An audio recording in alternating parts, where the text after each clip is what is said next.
जय हिंद बच्चों, मैं सोनिया श्रीवास्तव आज पुनः उपस्थित हूँ आपके सामने एक नई कविता नए अध्याय के साथ। बच्चों, आज हम कक्षा 9 विषय हिंदी हमारी पाठ पुस्तक क्षितिज भाग 1 में संकलित पाठ 15 मेघ आए कविता का अध्ययन करेंगे। इस कविता के कवि सर्वेश्वर दयाल सक्सेना हैं। बच्चों, कवि परिचय पर प्रकाश डालते हैं। जीवन परिचय। सर्वेश्वर दयाल सक्सेना का जन्म उत्तर प्रदेश के बस्ती जिले में सन 1927 में हुआ। उन्होंने बस्ती, वाराणसी तथा इलाहाबाद, प्रयागराज है जो इलाहाबाद, जहाँ पर गंगा, जमुना और सरस्वती का संगम होता है, इसलिए उसे प्रयागराज भी कहा जाता है। इलाहाबाद में शिक्षा प्राप्त की। इसके बाद उन्होंने कुछ समय तक अध्यापन किया। उसके बाद आकाशवाणी के सहायक प्रोड्यूसर पद पर कार्य किया। इसके पश्चात दिनमान के उप संपादक के रूप में कार्य किया। फिर उन्होंने चर्चित बाल पत्रिका पराग के संपादक बन गए। सन 1983 में सर्वेश्वर दयाल जी का देहांत हो गया। रचनाएं। सर्वेश्वर दयाल सक्सेना की प्रमुख रचनाएं इस प्रकार हैं। काव्य।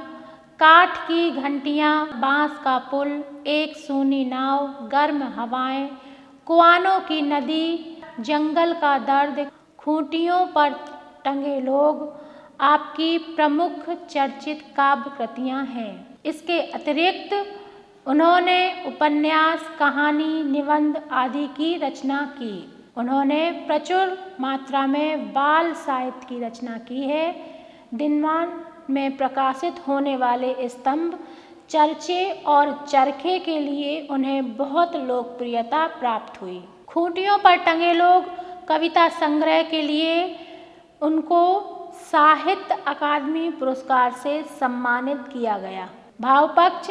सर्वेश्वर दयाल सक्सेना के काव्य में ग्रामीण जीवन के साथ साथ शहरी मध्य वर्गीय जीवन बोध भी व्यक्त हुआ है। ये सौंदर्य तथा प्रेम के कवि होने के साथ ही प्रकृति के कुशल चितेरे हैं। इनके काव्य में सहजता, स्वाभाविकता तथा अनुभूति की गहनता का सौंदर्य दिखाई देता है। इनके काव्य में कल्पना का विस्तार देखा जा सकता है।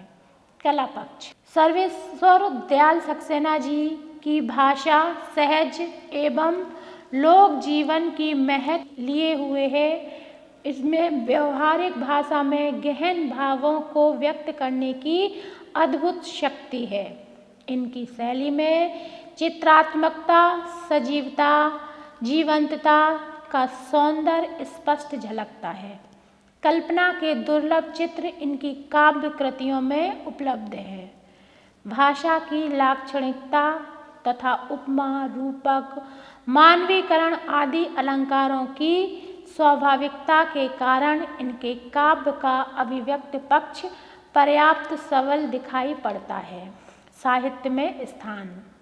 नई कविता के समर्थ कवि सर्वेश्वर दयाल सक्सेना ने अपनी विलक्षण प्रतिभा के द्वारा हिंदी साहित्य को बहुमूल्य रचनाएं दी हैं। आधुनिक साहित्य को उत्कृष्ट पर पहुंचाने में उनका महत्वपूर्ण स्थान है। बच्चों, कविता पर ध्यान देते हैं। मेघ आए कविता।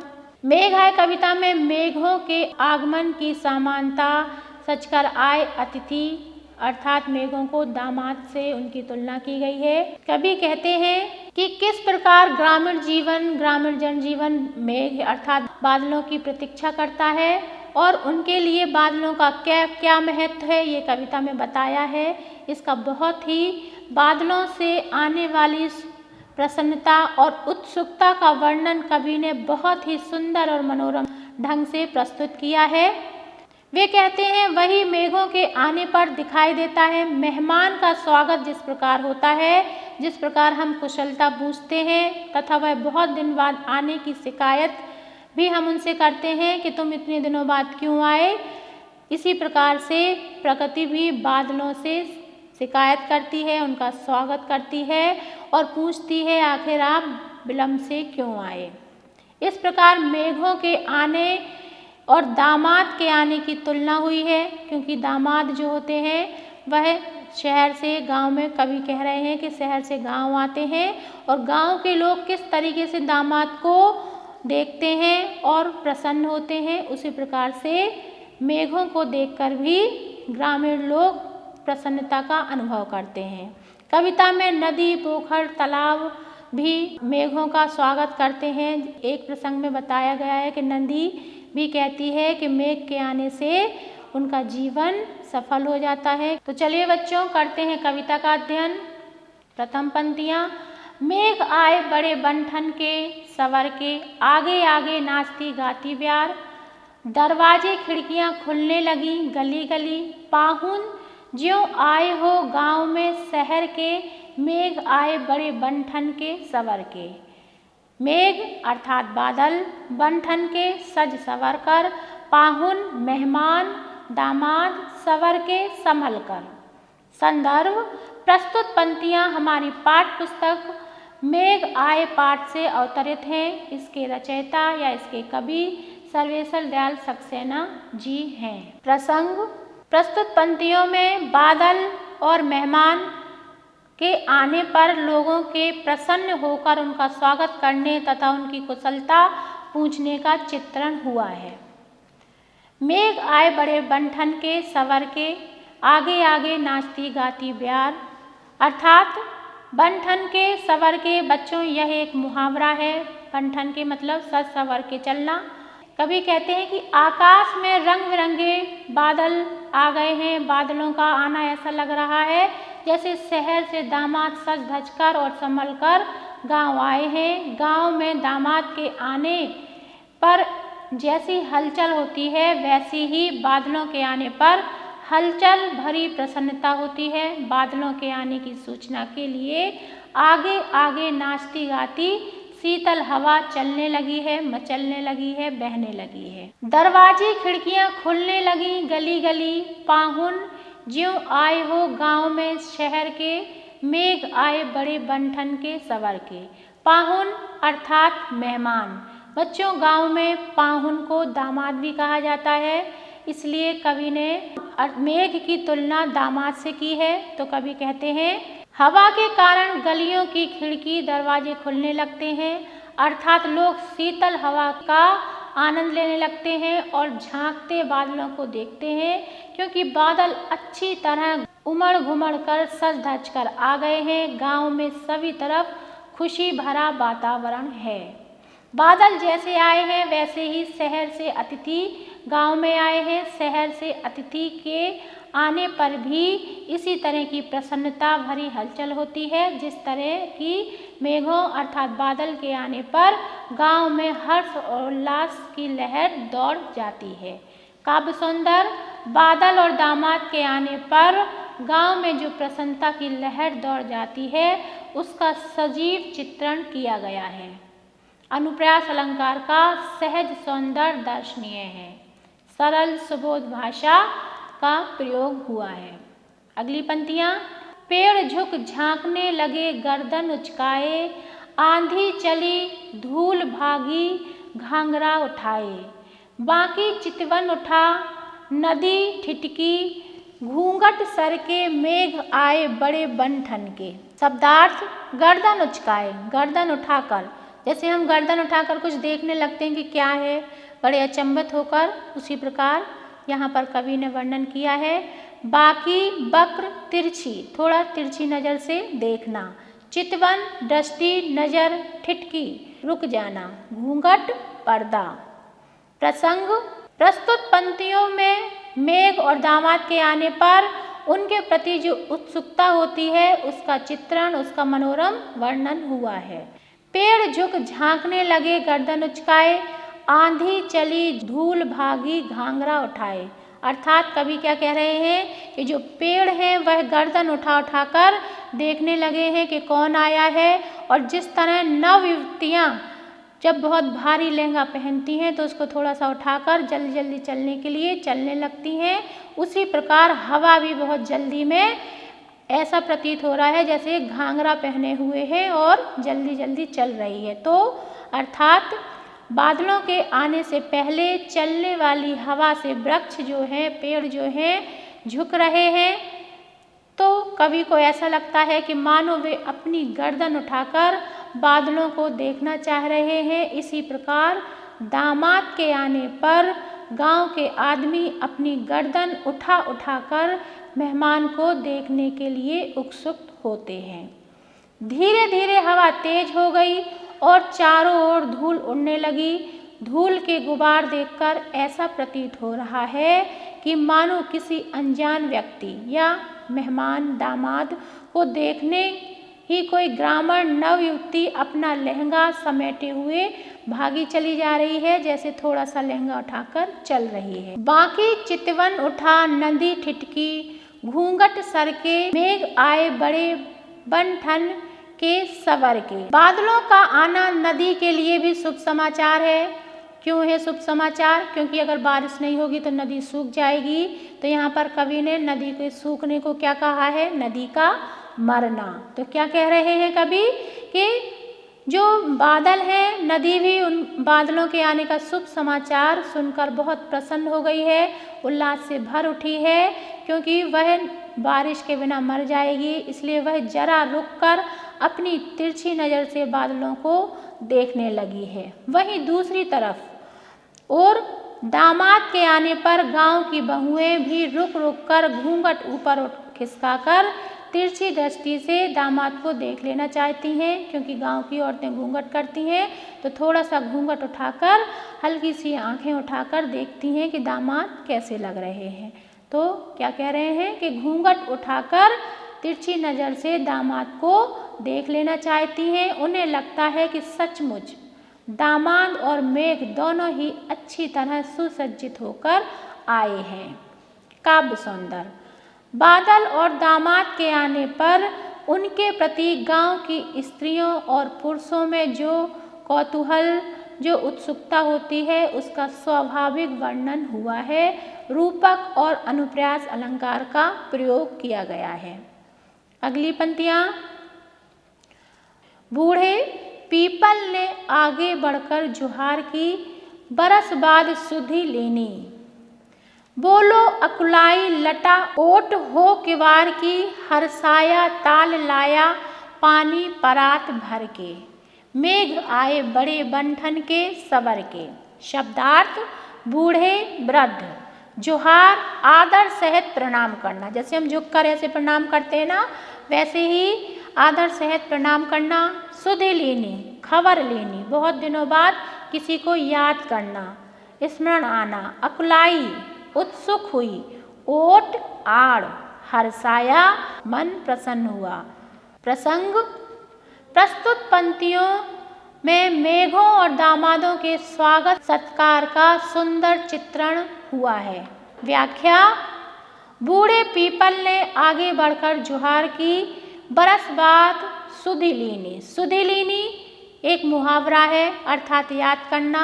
हम लोग बोलते हैं बहुत दिनों बाद सुधि ली, बहुत दिनों बाद आपने हमें याद किया। तो क्या कह रहे हैं कवि कि बूढ़े पीपल ने, अर्थात पीपल की तुलना वृद्ध व्यक्ति से की जा रही है। क्यों की जा रही है? क्योंकि पीपल के समान ही वृद्ध व्यक्ति उम्र में और संस्कारों में परिपूर्ण होते हैं। तो कवि कहते हैं, जब बादल गांव में बरसने पहुंच गए तो हवा से लहराते वृद्ध पीपल ने उनको आदरपूर्वक झुककर प्रणाम किया और उनसे शिकायत की कि आप एक वर्ष बाद क्यों आए हो।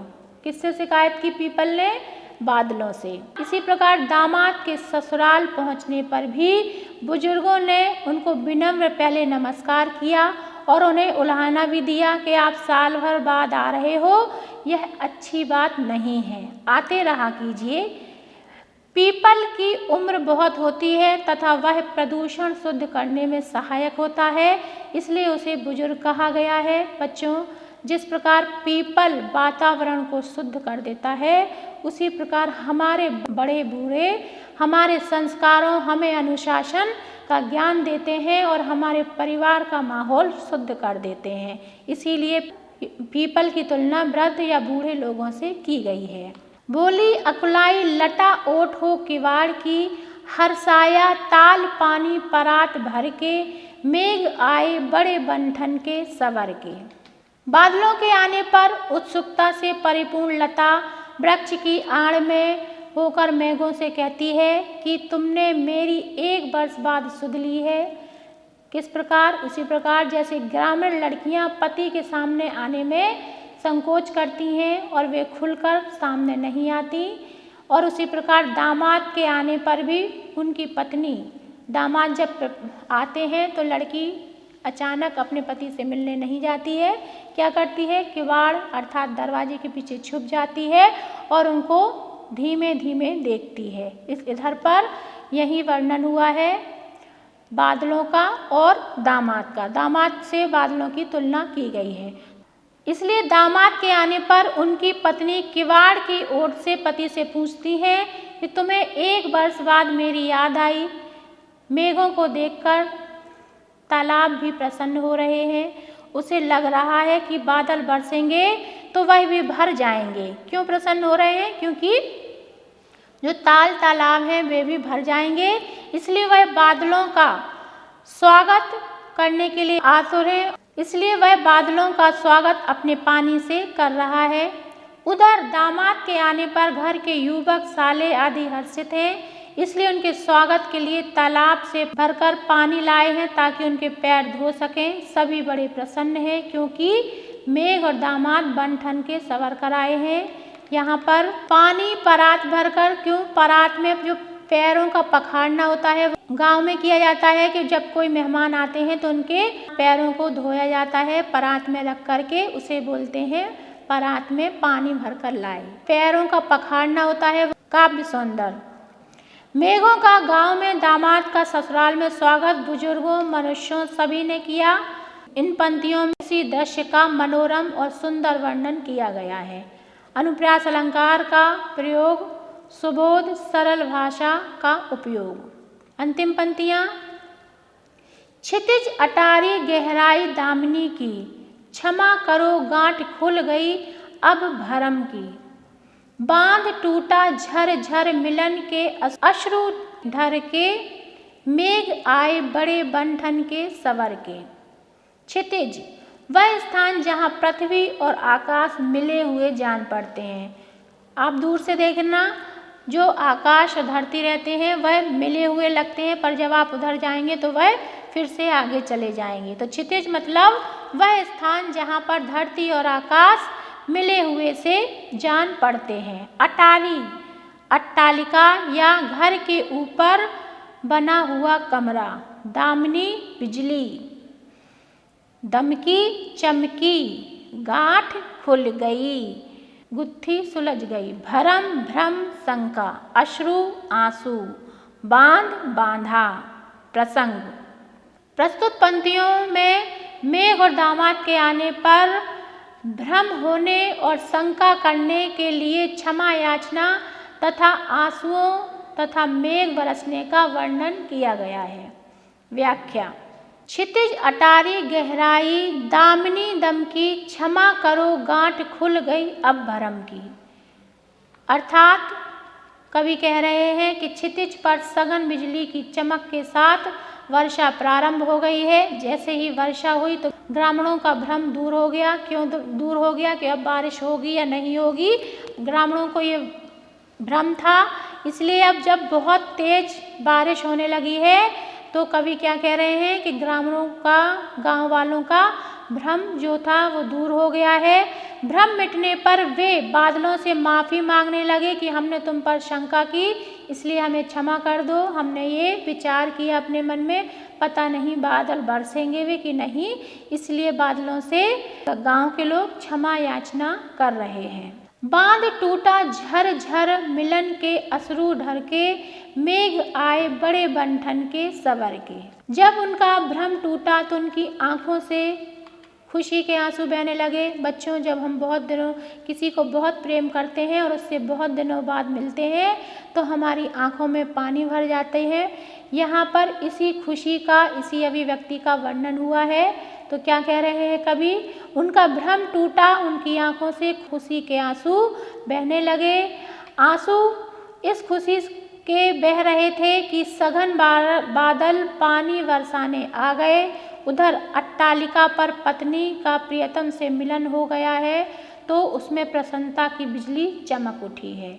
उसे भ्रम था कि कहीं पति मुझे भूल तो नहीं गए हैं। जब वे उनके पास आ गए तो उसने कहा, मेरी शंका दूर हो गई, कृपया मुझे क्षमा कर दीजिए। पति के मिलन से उसका मन खुशी से भर उठा और उसकी आंखों से हर्ष आंसुओं का बांध टूट पड़ा। उसकी आंखों से आंसू बहने लगे। वह प्रसन्न है क्योंकि उसके पति सज धज कर उसके पास आ गए हैं। काव्य सौंदर्य। प्रस्तुत पंक्तियों में वर्षा और दामाद के आ जाने पर उनके बारे में जो नकारात्मक सोच हृदय में विराजमान हो गई थी उसको वह समाप्त हो गई है और उनके आने पर प्रसन्नता का सुंदर वर्णन हुआ है। अनुप्रास रूपक अलंकार का प्रयोग हुआ है। बच्चों, यह अध्याय यहीं पर समाप्त होता है। मिलते हैं अगले अध्याय में। तब तक के लिए आप सभी अपने घर में रहें, सुरक्षित रहें, अपना ध्यान रखें। आप सभी का दिन शुभ हो। जय हिंद।